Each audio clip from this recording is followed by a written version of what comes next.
세상에는 괴물들이 많습니다. 빌런들 얘기가 아니라요, 능력치가 괴물 같은 사람들이요. 제가 개발자다 보니 개발자들을 예로 들자면 저랑 나이도 비슷하신 분들이 개발 컨퍼런스에서 멋지게 발표하는 모습을 종종 봅니다. 유튜브에 들어가면 이름난 분들이 새로운 지식을 공유하고 있고요. 수백 개, 수천 개 글이 쌓여있는 개발 블로그, 자신만의 책을 낸 사람, 또 강연을 하는 사람들. 이런 사람들을 보면 내가 바보 같고 불안해집니다. 나는 비전공자인데 뒤늦게 시작했는데 내가 몇 년 동안 일을 한다고 저 사람을 따라잡을 수 있을까? 마음은 조급한데 그럴수록 아무것도 손에 잡히지 않더라고요. 이렇게 남들과 비교하며 괴로운 마음을 느껴보신 적 있지 않으신가요? 사회 초년생일 때 저도 이런 불안감이 많았지만 지금은 많이 극복을 했습니다. 그래서 저만의 불안감 극복법 2가지를 공유 드리려고 합니다. 큰 게 아니니까 꼭 한번 실천해 보셨으면 좋겠어요. 첫 번째는 모두에게 처음이 있었다는 것을 생각하는 겁니다. 빛나는 모습이 있기 전엔 분명 그 모습이 되기까지의 노력이 있습니다. 그런데 그런 고통과 인내의 시간은 우리 눈에 잘 보이지 않더라고요. 요즘 SNS가 너무 발달하면서 원래는 옆집 사는 철수 정도만 비교가 가능했는데 이제는 전 국민, 나아서 전 세계랑 비교를 하게 됩니다.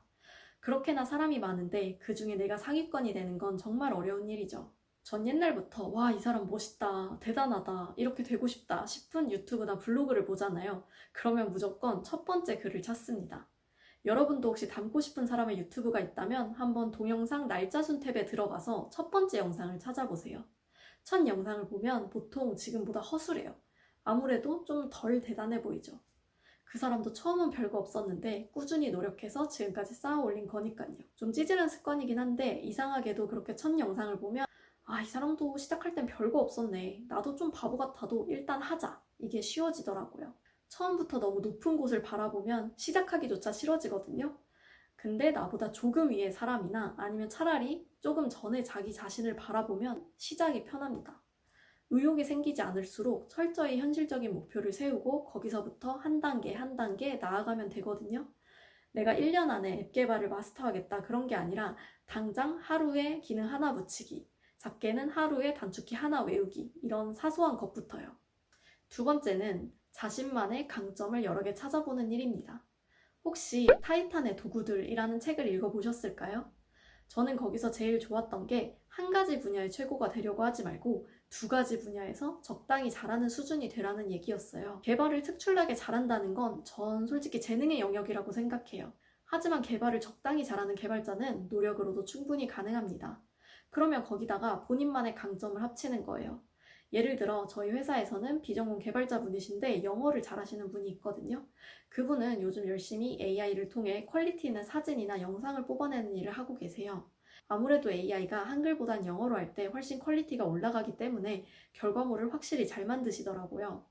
또 다른 분은 리서치나 문서 작성을 잘하세요. 이분은 새로운 기능 개발이 필요할 때 여러 가지 라이브러리나 프로그램을 분석하고 비교해서 잘 정리해서 보고하는 정찰병 같은 역할로 아주 탁월하게 인정을 받고 있습니다. 저 같은 경우는 UI, UX나 기획 업무에 관심이 많고 또 소통을 상대적으로 잘하는 편이에요. 그래서 뭔가 개발자랑 기획자 사이에 말이 잘 안 통할 때 끼어들어서 정리하는 역할을 종종 합니다. 또 기획자분들이 해야 하는 문서 정리나 피그마 수정도 간단한 건 직접 수정하면서 싱크를 맞추고 있어요.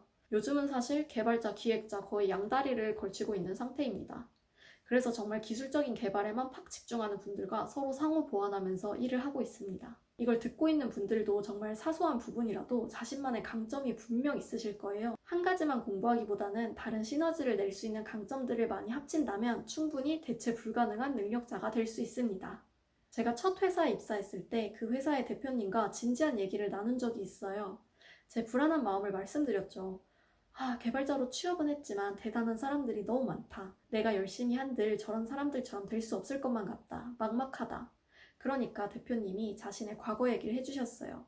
저는 대표님이 명문대 컴공을 졸업한 이후로 탄탄하게 커리어를 쌓아왔다고만 생각을 했는데 실제로는 방황하다가 30살 때 본격적으로 개발을 시작했다고 하시더라고요. 이미 주변에 잘하는 사람들은 정말 많았고 처음에 자기는 거의 실패자 취급을 받았었대요. 시작해서 열심히 노력을 했는데도 주변을 둘러보면 이미 다른 사람들은 자기보다 더 높은 수준으로 올라가 있었대요. 근데 자신만의 분야를 정해서 열심히 공부하다 보니 어느새 CTO를 거쳐서 본인만의 회사를 차리게 되신 거죠. 그때 대표님께서 제게 개발자라고 해서 꼭 개발을 잘하는 것만이 전부가 아니다.